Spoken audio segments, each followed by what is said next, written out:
Major changes to student loan repayment for married couples.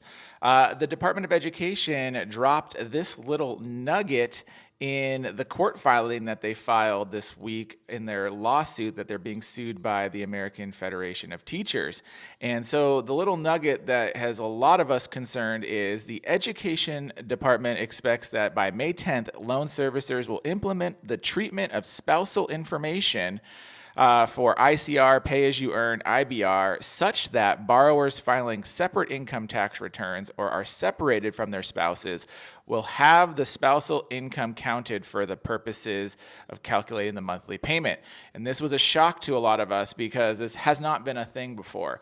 There used to be a loophole where if you filed your taxes married filing separately, only the spouse's income that took the loans would count for their monthly payment.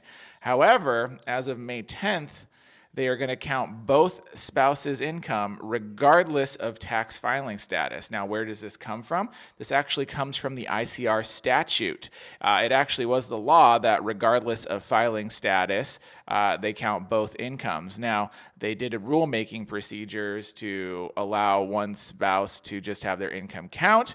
However, the court and the Department of Education are now going back on that and saying, no, you have to count both spouses' income.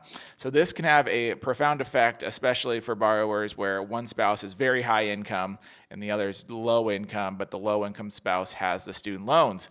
That's all going to change starting May 10th. So if this was you, if you were filing separately, this is a big change and it's not being talked about very much, and I think it's something that we need to watch. Now, that doesn't mean this won't be contested. It might be, but I don't know. It's going to be interesting to see how this shakes out. And as of now, it's set to go into effect on May 10th.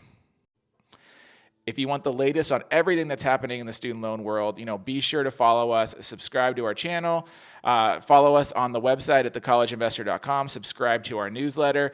TikTok could be shutting down in like 3 or 4 weeks. So please make sure you're following us because we will always keep you up to date on the latest with your student loans and financial aid.